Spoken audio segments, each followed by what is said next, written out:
ایام وي د ورځو مشره ورځ او زمونږ دپاره چې دی نو په دې کې خصوصي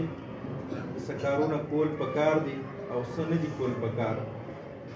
کوم چې جناب محمد رسول الله صلی الله علیه وسلم طریقه مبارکه ده نو هر ورځ پکار ده نن د جمعې ورځ ده نو چې کومه طریقه د پیغمبر صلی الله علیه وسلم وه نو پکار دا ده چې نن د جمعې په ورځ باندې په هغه سنتو باندې مونږه عمل وکړو او دغه عمل چې دی نو د مرګ پورې چې دی نو جاري وساتو خپل کور کې ځان نه کشرانو او مشرانو ته هم دا خبرې وکړو پیغمبر صلی الله علیه وسلم د جمعې په مبارک ورځ باندې به د مونځ نه وړاندې څه کول کومې ته چې مونږ د جمعې مونځ وایو د ماسپښین مونځ ورته وایو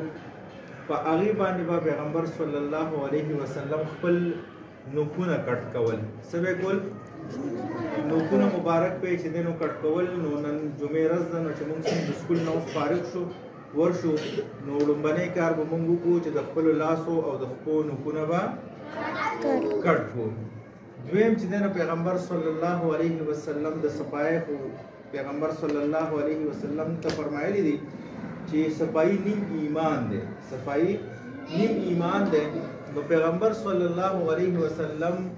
مسواک خو به هر وخت کو خو د جمعې په ورځ باندې به بالخصوص د مسواک استعمال سیوا کو نو مونږ چې دنه په کار ده چې خپل غاښونه صفا کړو که چا سره مسواک نی نو مسواک په والي خیر دی که نی ورسره نو لازم خبره ده برش دې وکړي په هغه نیت باندې دی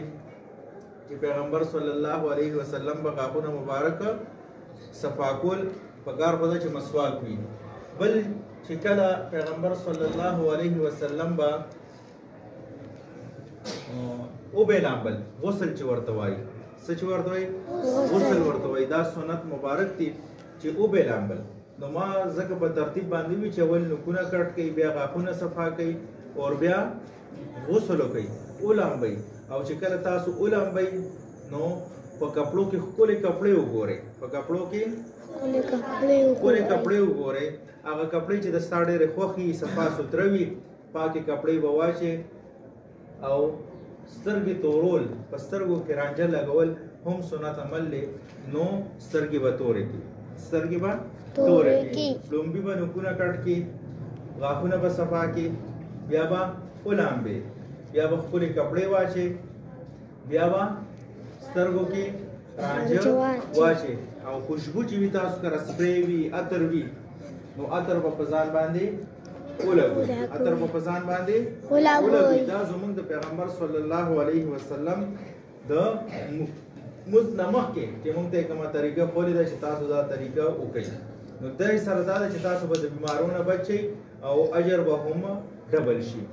اوس مونږ له چې دی نو بیا هغې نه پس څه پکار دی چې مونږ ځان تیار کړو د جمعې مونځ ته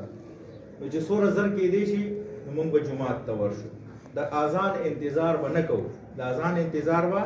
نه کوو چې اذان به کېږي بیا به مونږ چې دی نو جومات ته ځو نو بالکل چې دی نو د وخته نه به ورشو کوشش به وکړو چې 12 بجې له جومات ته ورشو 12 بجې جومات ته ورشو نو مونږ به هلته کې چې کله مونږ ورشو نو مونږ به دا نه کوو چې جومات ته ورشو کله یو طرف ته تللی کله بل طرف ته تللی کوشش به دا وکړو چې د امام سره جوخ مونږ کینو امام چې کوم ځای کې خطبې دپاره ودرېږي نو هلته کې به ورسره چې دی نو مونږ جوخه کینو څنګه به کینو څو پورې امام صاحب لا نه دی راغلی څه خبرې اترې هغه نه کوي د دین اسلام حوالې سره نو مونږ به چې دی نو ذکر شروع کړو د جمعې په ورځ بهترین ذکر خدا دی چې مونږ په پیغمبر صلی الله علیه وسلم درود شریف ولیږو صلی الله علیه و آله وسلم اللهم صل چې چا له کوم درود ورځي هغه دې ووایي او ډېر کثرت سره دې ووایي استغفار دې ووایي سبحان الله دې ووایي الحمدلله دې ووایي ذکر اذکار دې وکړي کومو ماشومانانو چې قرآن مجید په ناظره باندې ختم کړی دی نو پکار ده چې هغوی په دې جمعې په ورځ باندې دا سنت عمل دی چې سوره کاف وایي څه وایي سورت کاف وایي په 15مه سپاره کې شروع کېږي او په 14مه سپاره کې ختم شي یو سل لس آیاتونه دی الحمدلله الذي نه شروع کېږي پکار خدا ده چې مونږ امام سره کینو جوخ پر سره کینو هغې نه علاوه زویه امام چې کله خطبه د پاره پاسي د څه د پاره پاسي خطبه د پاره نو دا خطبه چې دنه د دې اوریدل سدي واجب دي سدي دا واجب دي نو دا خطبه به چې دنه ډیر کته د پاسه سو کینی ولینا خطبه چاته ګوره را ګوره نه او خو دا تحیاتو په شکل باندې بچی دنه کینی چې دا امام صاحب سوی مطابق په الله پاک پوهه کی مطابق په الله پاک پوهه کی چې هغه کله پاسي او چې کله امام صاحب یو خطبه برابر کړه او د دویم د پاره بیا پاسي منځ کې کینی کنه چې منځ کې کینی نو زړه کې د پدغه ځای کې ځان لا دوا غواړه په زړه کې دوا غواړه په چې بل گاونډي دی خبر نشي بل گاونډي دی خبر نشي زه خپل هم دا دعا غواړم چې اللهم ربنا آتنا فی الدنيا حسنه وفي الاخره حسنه وقنا عذاب النار زه ځان خپل دا دعا غواړم نو تاسو هم دا دعا پکې وغواړئ که بل څه دعا غواړئ بل څه دعا غواړئ ما تاسو خپل وګی کنه چې تاسو په شان کله معصوم هم د هغه وخت نه راسي تر دې وخت پورې چې امام کله کینی او هغه سوناسي نو زه پکې یو ځل یا دوه ځله ووایم چې اللهم ربنا آتنا فی الدنيا حسنه وفي الاخره حسنه وقنا عذاب النار نو دا نه راځي مناسبت سره